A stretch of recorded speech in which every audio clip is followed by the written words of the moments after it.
Yeah, welcome back to ThinkTech. I'm Jay Fidell. This is History is Here to Help. And we're going to investigate that in terms of New York history through a novel. The tagline is Killer Motives, a novel by Bonnie Traymore. You may wonder who Bonnie Traymore is. You're going to find out. You're going to meet her. I want to say that I really think history is very important to understand the present. And we have covered that issue many, many times. But also, I want to say that when you talk about history in New York, I think of one thing. It's Gangs of New York with Leonardo DiCaprio and and who is the lead there? Oh yeah, Daniel Day-Lewis. One of my favorite movies because it's history and it's about New York.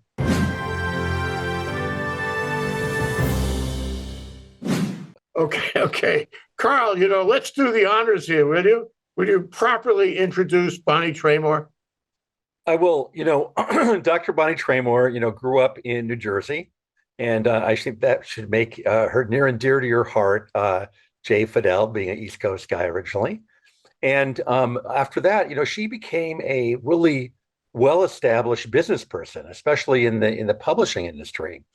We were lucky because she migrated along with her husband and daughter off to places we call Hawaii. And at Hawaii, I first met Bonnie when we team taught at the Punahou School. And she is the only person I know to finish her PhD in 3 years, which suggests, and is true. Everybody else finishes it in 2? No, people are like me. They finish in 19. The average PhD finish at UC Berkeley was 9 years. Carl, just checking. Yeah, there we go. And so she is absolutely wonderful. But more important than that is not only is she a fantastic teacher, and I know that because I team taught with her, and also my daughter was in her class and absolutely loved AP US history. But in addition, Bonnie, with her PhD, is also a terrific writer. And that's what the show is all about. So she combines writing and history and a business knack. And the favorite quote about Bonnie was from a gentleman in New York. And I was eating with him at an Italian restaurant. He was a lovely guy. And he said, Bonnie Traymore can do anything. And that was from her father. So I'll end there. Mm. Fathers like to say that, don't they? So Bonnie, did you start with the history then? Were you teaching history?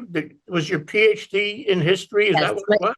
My PhD was in U.S. history. I did my graduate work at UH Manoa, fabulous program over there. I have U.S. And world field in for my doctorate. So I have a master's in history from UH and a doctorate in history, U.S. and world history from University of Hawaii. Now it raises an interesting question. In the marketplace of America or the world, the only place you can earn a living with history is, well, I suppose you could write, but most people take that PhD and they make it into an academic career. Mm-hmm. So query, what was your decision process in moving from history, which is kind of limited in terms of the commercial marketplace, to writing novels? Good question. Well, I still teach history, so I don't see it's mutually exclusive. I had a Zoom call with one of my former students who's in her 30s a couple months ago or so, and she said, "Oh, Dr. Traymore, you were the first multi-hyphenate I met." And I'm like, "What is that?" I never heard that term before. And I guess it's a compliment because it's somebody who likes to kind of like do a lot of different things. And so my love of mystery and thriller novels in particular has been since I was a kid. I mean, I grew up reading Nancy Drew and watching Hitchcock and reading so I'm just been immersing myself in that genre forever. And I wrote a couple before, but I never really put the energy to branch out into it. And so I decided one day I really wanted to start writing mystery and thriller novels. I'd read some. I thought, that seems like something I could pull off. It's a lot more liberating than writing a PhD thesis where you have to document every single thing. You get to use this other part of your brain. But I didn't want to leave the history completely aside. So I tried to do a mystery with a dash of history, if you will, and set it. Mystery dash history. We have dashes here. Yeah, thank you, Carl. Okay, but here's the thing. You say you don't like to document it like it was a PhD, dissertation. On the other hand, if you're writing a history novel, you have to be accurate in your rendition of the history, because otherwise somebody's going to read it and say, Bonnie doesn't know the history. We have to have an accurate statement of the historical environment. So that means you're not going to make footnotes, but you're going to check up on your history points, right? Absolutely. I mean, mine's a contemporary mystery, but I weave in the history of the region into the backstory. So it's kind of like you're getting your history without even knowing it. So I trick people into learning history in the book, and that it's all in service of a fast-moving plot, but it gets intertwined kind of into the story, not in terms of exposition, but in terms of dialogue and backstory. Yeah, well, it's funny. I mean, so few of us are novelists. We all, in our hearts, we all aspire to write a novel, and it usually starts with a autobiographical novel. Okay, but I always wondered whether somebody who writes a novel has a wall in the room there, and you put little stickies on the wall with little facts and chapter points and the evolution of the story. Or is it some other system? What is the system of writing a novel for you? So for Killer Motives, I have three. Let's see a picture of the cover of that book. Can we see a picture of that? We got a better one. Okay. So I have three narrative points of view. It's all in third person limited, which means we're in three different people's heads: the protagonist, the detective, and her husband. And it revolves around, it's not a completely original plot. It's a cheating husband, mistress is dead, wife was at the scene getting photos. Now maybe she's a suspect, or maybe her husband's a killer. That's like what the tension revolves around. So for the first one, I've gotten better at it. Now I just kind of write them. I sketch them out and just write. But then I did exactly what you said. I had different colored Post-it notes for each character, and I'd write the scenes and I'd put them on a whiteboard and just paste them up, and just to kind of check myself that I wasn't like, I had enough for my protagonist and I wasn't overdoing it with the other two. And that helped me plot it out. And then second book, which was the sequel to this, I had a whiteboard, but I just got better at it. So I looked at it in the beginning, but then I just left it. And then the third manuscript, which I just finished for another book set in Silicon Valley, I just kind of wrote it out. So I got better at it. But you're exactly right. In the beginning, I had to plot. They call us pantsers or plotters. You're either a plotter or a pantser, run by the seat of your pants. And I'm more of a pantser, but if you're going to make a really twisty plot, you have to at least make sure you go back and plot it out. So sometimes I'll do it after the fact. Is it more difficult to write a mystery novel, a crime novel, than it is say a romance novel? Is it more? I didn't catch that. More difficult. Oh, I don't, funny. My very first book that was written under a pen name that is not out anymore was a romantic suspense. So it did have suspense, but it didn't have murder mystery in it. I kind of like the mystery crime aspect. I'm kind of a real, true crime, not a true crime buff, but I like that whole detective work. I feel like historians and detectives have something in common. You're both trying to piece together the past. So it sort of comes naturally to me. You want to find the truth and you need clues and you have to find out what happened. You have to find different people. We always talk about in history, finding different points of view. And so I think there's a similar bond there to that satisfaction. As a reader, I love when something, I can't figure something out and someone surprises me and I go back and I go, oh, why didn't I see that? That's exciting to me. Well, it seems to me that, and I'm just talking about movies for a moment, a mystery movie is going to be much more challenging for the viewer because you have to keep mental note about what happened here. What are the clues? How are you going to integrate this information and try to get ahead of the plot, which you never actually do. You have to wait. You have to wait for somebody to tell you what the plot is. But my point is, it's more difficult, at least in terms of the viewer. You can't just coast through a mystery. You might miss a clue. You might miss a very important event. What I do on the movies is I hit the pause button and I go back and I listen to that scene again to try to get what I missed. And if I was reading one of your mystery novels, I would do the same thing. I would go back and try to pick it up. So I had the full, what do you want to call it, novel environment there. Do you write it for that purpose? I mean, do you write it with the reader in mind and how the reader is going to put your evidence together? Absolutely. One of the critical pieces to writing a successful novel is having people who you trust, who can read your really shoddy first drafts and not judge you, because you're going to invent. They're going to be full of all kinds of bad things and whatever, and you're going to clean it up later. But what I found was and I've got a couple people, a good friend of mine who's a librarian at Punahou. She always reads my manuscripts, and my husband, and I get like 2 points of view, and then I can say, okay, the plot's working or it's not working, because there's no use in my going and perfecting the prose and descriptions if I've already given something away.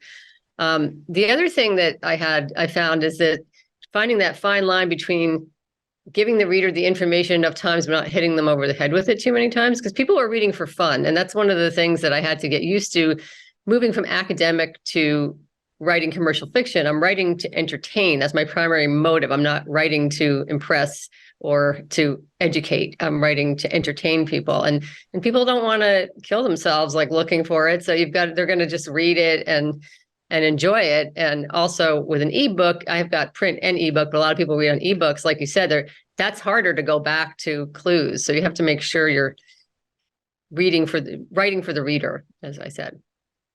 Do you include violence? Do you include sex?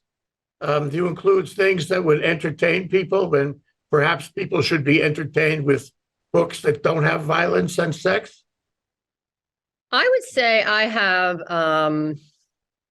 have some pretty not that graphic violence. I mean, there's a shooting, there's a murder, but I don't describe it in detail. I don't think it's anything that's going to give you nightmares, but it's enough that I wouldn't call it a cozy. I don't think it's a cozy mystery. I think it's just a pretty straight up mystery, just kind of right down the middle. I think my scenes are more romance than sex, because especially with the spouse and the cheating, you sort of have to, in part of the backstory, I had to go in and like, why does she like this guy? Like, she's cheating on her. You have to go back to the romance part and when they were happy to kind of understand why she's even struggling with whether or not to leave him. And so in that way, I think I do include, I mean, Carl read it. I don't know if he thought did you think it was overly graphic or overly violent, or was it kind of down the middle? I would say it was down the middle. And in fact, I would compare you to Dostoevsky in Crime and Punishment, Whoa. When's the last time anybody said that to you, Bonnie? Never. I think I have more of a sense of humor though in my book. Yeah, that's true. But it's talking about a 700-page novel. but it's in Crime and Punishment. It's all in the characters' heads, and so I don't think the violence would disturb anyone, including children, because it's not graphic at all. And the sex is, the way the second book begins, and I've just begun Little Loose Ends. And the woman is reflecting back on the kind of sexual relation she has with her husband, and she says, "Hey, it's okay, but it's nothing to write about," basically. And so, it's a very, very mild and very wonderful way to read, and it's difficult for me to. I'm always reading 4 or 5 things at once, and I am right now. And I start reading Bonnie's novels, and I won't stop, which gives me very little time to continue with my work and my other readings. So that's how good it is. Well, I wanted to compare the 2 threads that I see in books like this. Number one is you have the characters. Emil Zola characters faced with dynamic circumstances that test their mettle. And so they change, in any good book, the characters change. It's not static. And the other is, the detail of the plot, the challenge of the mystery and all that. And you have to run them at the same time. As I was saying before, it kind of seems more complicated that way. How do you cross over between those 2 things? Because, you want to maintain them both, right? It is interesting because in both books, my main mystery, well, Killer Motives is more of a mystery, I would say. Little Loose Ends is more of a thriller. I mean, you know who the villain is in the beginning. You just don't know who's going to come out on top. But I think with both of them, I actually wrote the climax scene very early on in the book for both of them. And so that was pretty linear, especially for crime. You have to, like, if you're going to insert the clues, you have to know what the crime is and what the wrap up. But all the other subplots, all the other intrigue, the family dynamics, that all just came organically. It is really true. It's an amazing process. When you start writing, your characters actually like start doing things that you didn't think they were going to do. Like, for example, I knew who the murderer was going to be in Killer Motives the whole time, but the motive changed as the character developed, because I was like, this person wouldn't do that for this reason. This would, and I had to like rethink the whole thing. I had to go back and figure out, like, oh, I just gave away. Why would that person do that? And so, yeah, so that's kind of like a one of the things that develops. And one of the major twists that happen in Killer Motives, I didn't set out for that to happen. It was just how one of the characters developed, and I just got an idea. So you're moving, in a temporal way. You're moving down a timeline. You get to a certain point, and you're looking around and seeing, how is this character going to conduct himself or herself? So you're moving toward a defined conclusion, but things change in your own mind while you're evolving the character and the mystery, both. Yeah, now, that's pretty interesting. What about the choice of words? I mean, I was trained as a lawyer. Carl was trained as a nuclear physicist. I don't know if you know that. And we are all interested in the choice of words to deliver the exact right meaning to the reader. And I wonder how much time and effort you spend on that, and whether you do what I do in legal writing anyway. I change the word until it feels right. And sometimes I may change it a number of times. some parts of it just come out almost totally polished. There's sections that there's just bam, like some of the dialogue that comes out, and I don't change it at all. It's great. Not great, but for me, it's great. But the parts where I have trouble is when I'm trying to fill it in, and then I'm overthinking it, and then I write it, and I'm like, oh, that's crappy. I got to change that, and I'll go back and agonize, and then it's usually you'll go through maybe 5 or 6 drafts before you even give it to an editor, and then I have a great editor who catches things and says when I'm overusing words or will suggest things. That part comes pretty easy to me. Truthfully, that's not the biggest problem I have. I usually know what I want to say. It's more kind of getting the right balance of moving the story along, because mystery thriller is a particular genre. People want the story to move it. I mean, you want to have deep characters, but it has to move. I mean, people don't want to be stuck reading like long passages. That's why when I do the history part, I have to include it in something that's really interesting to read apart from the history, and not do it as such, just like dump an information dump, because that's the kiss of death for this genre. Yeah, with all due respect, Carl, this does not sound like Dostoevsky at all. Well, Jay, I was referring to not the overall plot or the composition, but of the notion of being in people's heads, and that people are talking, that Bonnie's writing from the third person, and that's almost all. All you hear from Raskolnikov in Crime and Punishment is his deep thinking, and I really like that about Bonnie's book, that you're hearing the thoughts of different people, and so you kind of get an insight into their human personalities, and it's very real. You get a sense that this is happening, and these are real people, and they're trying to balance their lives. And in Little Loose Ends, a child which was just conceived is born and hanging out, and there's 3 generations, and there's tension between the mom and the grandma. And I can't say much more about Little Loose Ends because I haven't gotten farther, or I haven't gotten further, to use the correct word. Well, I think what's interesting is the historical environment that you talked about at the beginning of our conversation, Bonnie. It's the title of our show and all that. And I just like to know how you weave that in. how you make the story in current times connect with the history. Do you want me to read you a passage? Yeah, read a passage. Okay. Let's see. So this is a scene. It's not going to give anything away in the plot, but and it's not the most exciting scene, but it does do what I'm saying. So the protagonist is wealthy. She's descended from a one of the original Dutch settler families in the kind of Sleepy Hollow, Tarrytown area, which carries a lot of social clout even now. They're very particular about their local history there. I had to make sure I had everything spot on. She's meeting with this guy who's he claims to be a psychic. She's not sure she really believes in psychics, and she's just feeling him out because she's taken it on herself to try to find out who killed this Angie Hansen woman. So I come from an Italian family, much like the protagonist's husband and the victim, and I got to live vicariously through this rich Dutch woman's eyes, and it was super fun. So I'll just read this part.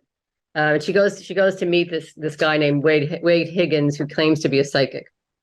She knew this was a risky move, taking the investigation into her own hands, but it seemed like the only one available to her. Waiting wasn't an option. Higgins had cleaned himself up with a haircut and shave. He was working away on his computer when she arrived. They had an awkward first few moments, but he seemed to be warming up to her. He struck her as reserved with an edgy undercurrent, not dangerous, but a little persnickety. So why don't you tell me a little bit about yourself? Are you from around here? She was hoping to bond with him, get him to open up. Nope, I'm from Michigan originally, but I moved to New York City for a job after college. Where in the city? I went to grad school at Columbia. I worked in Midtown, but I lived in Murray Hill. That's a nice area, more of a neighborhood. And you live up here now? Yeah, I used to come up here a lot when I was living in the city. I'd always read a lot about the history of the Hudson River Valley. I'm a history buff. Well, it seems we have a lot in common. I grew up in the area. I was always fascinated by its history too, and the art, folklore, such an amazing place. Aren't you part of its history in a way? Doesn't your family go way back to the original settlers? He wore a cheeky smile on his face, the expression of a show-off.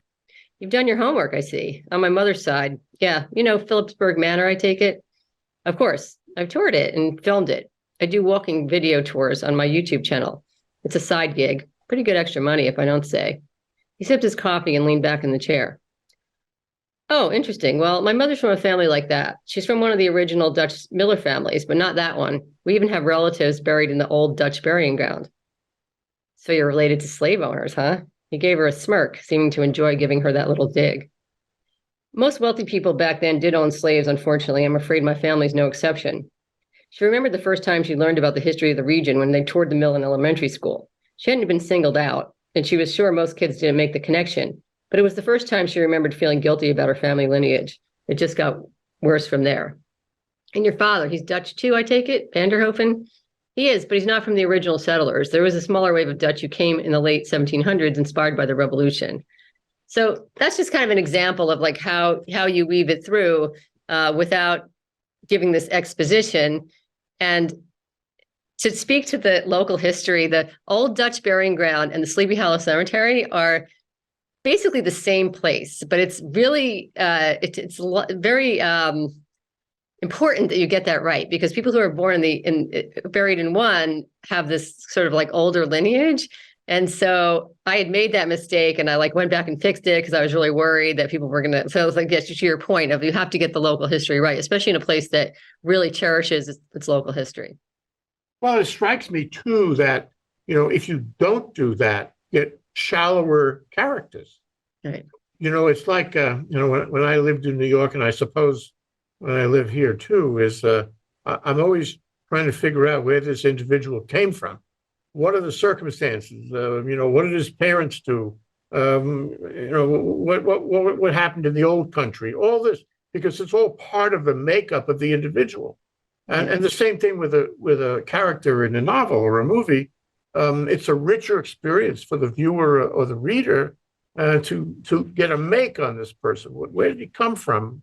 What was his background? So, I guess I would say that I would prefer a novel that had historical lessons in it, real lessons, accurate lessons.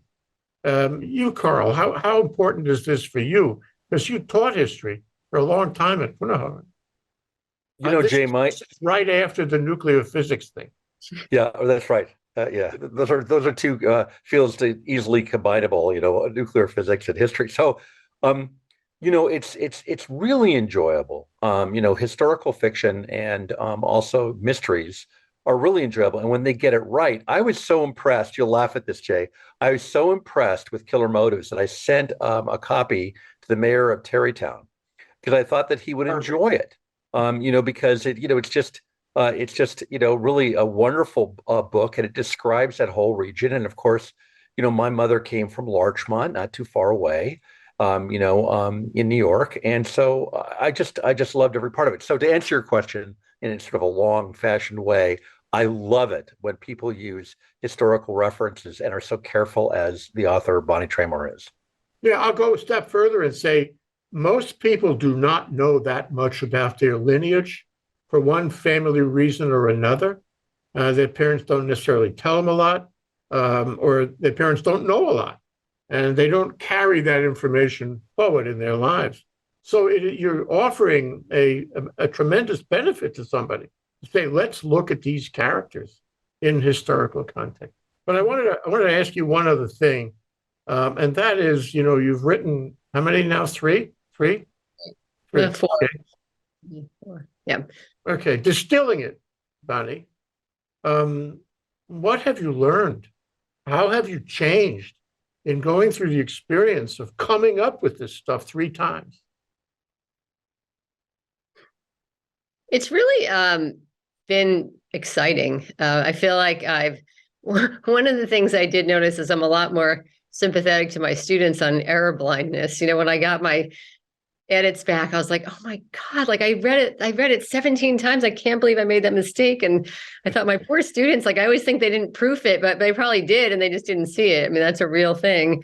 I've been able to, I don't know, in a weird way, I know it sounds kind of crazy to think that like writing mystery thriller novels put your anxiety at bay, but it does, because it's like, well, compared to her, like my life is it's great. she's getting chased by a psycho. She's getting threatening text messages. My life is psychological message in all of that. I'm glad I'm not her. Right. Well, mine are to Carl's point about Dostoevsky. Mine are more psychological thrillers. I mean, they're not like there's different genres of thriller, and I'm not the kind to do like Fate of the Nation at Stake, kind of that kind of stuff. I'm more like close to home. Is this person really this person? What are we? That kind of thing is more, and it's a lot of mind games, like Hitchcock kind of stuff is what I like. You think it's movieable? Oh yeah. I mean, the setting is glorious. It's gorgeous. I mean, the Hudson River Valley is that's one of the reasons I wrote the book. We were doing a little girlfriend high school reunion thing there, and I was looking for a mystery set there, and I couldn't really find anything except for old retellings of the Sleepy Hollow. And I thought, what a great setting to put a contemporary murder mystery. And that's how it started. So if there's any filmmakers out there, give me a holler. Okay. So all these books on, let's put the pictures up one more time. All these books are on Amazon, what? They're on Amazon. If you want hard copies right away, they carry them at Ala Moana, Barnes & Noble, and they've been fabulous to local authors. So go in and see Haunani and everybody down there. And Amazon, they're on the ebooks of Killer Motives is pretty much everywhere. The ebook of Little Loose Ends is just on Amazon, but the print books are available pretty much everywhere. Yeah, okay. Just walk into the bookstore and say, where is the Bonnie Traymore department? That's all. Right. So go ahead. They put me next to Stephen King in October, and I like almost had like I actually was like, oh my God, like my life is complete now. Like I'm next to Stephen. I'm on the spooky table next to Stephen King. I never thought this would happen. Well, you're just so vital, and it crosses my mind that you have many books in you that you haven't written yet, and you will. And my question is, we live in a very complex world. It's more than murder mysteries. There are so many mysteries around us, mysteries in science and climate, mysteries in global affairs and contentions, which, we read about every single day. Oh, in Congress, we have that too. And I wonder whether you see that as part of your coverage going forward. Do you think you might evolve into covering it either in novel or nonfiction form about what is going on in our very complex world? I think that's the beauty of writing this genre, because it gives you a lot of wiggle room. Like my third book or the manuscript that I'm sending out now, working on now, is set in Silicon Valley, and it does have it's also a domestic suspense, but it has all this backstory of the tech world and some of the I don't want to give too much away, but if you're into Silicon Valley, it's like, oh, you're obviously in Silicon Valley. If you're into the Hudson Valley, you're obviously here in the history and also like what the region's like now. And so you can play with all those things, like with where they work and what they're doing and little subplots that are happening there. So we lived in Silicon Valley for 8 years, so I kind of have a good handle on that. But you could change the venue just so easily to say Washington. And you could, of course, there's lots of history to talk about there. And of course, there's the personal dynamic with the novel. And of course, there's, the stuff on the ground that everybody will relate to. The problem with covering modern history is that it moves so fast. You can write the book in January, and by February, it's old news.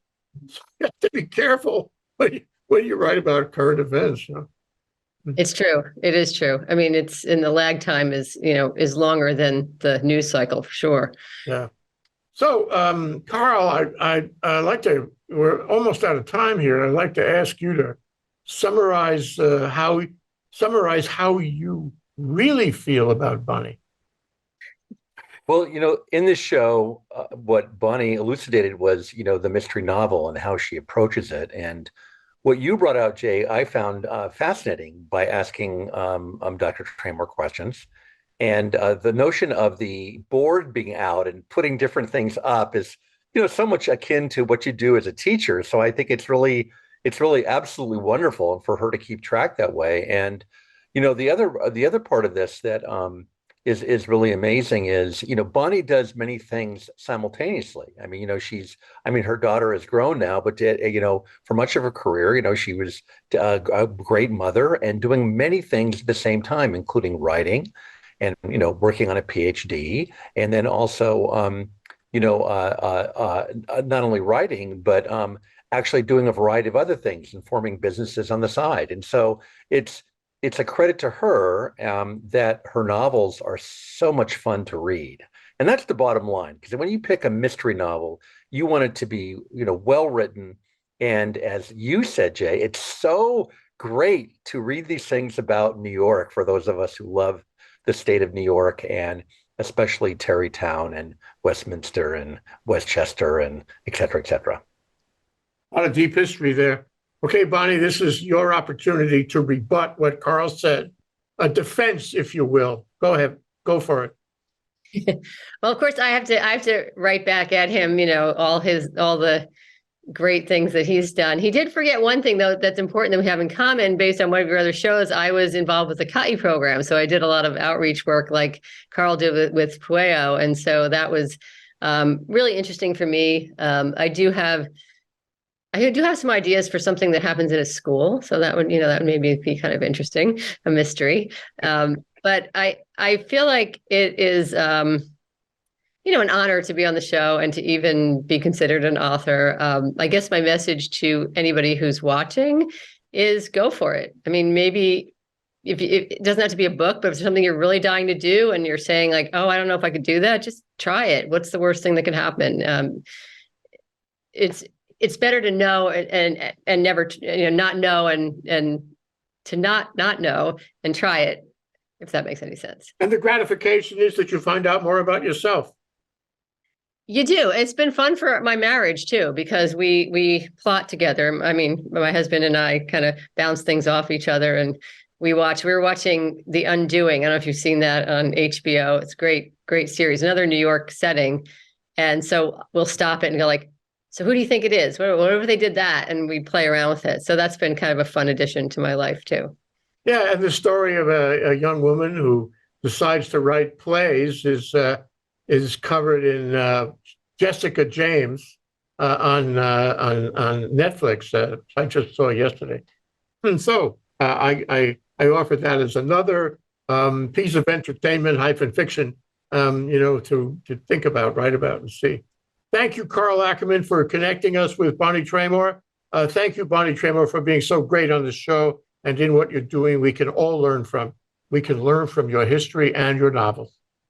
Well, thank you very much for having me, Jay and Carl. I really appreciate it. And have a wonderful day, and hui hou. Aloha.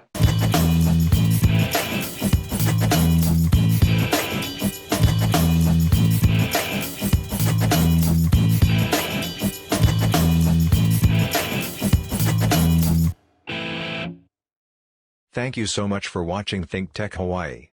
If you like what we do, please like us and click the subscribe button on YouTube and the follow button on Vimeo. You can also follow us on Facebook, Instagram, and LinkedIn, and donate to us at thinktechhawaii.com. Mahalo.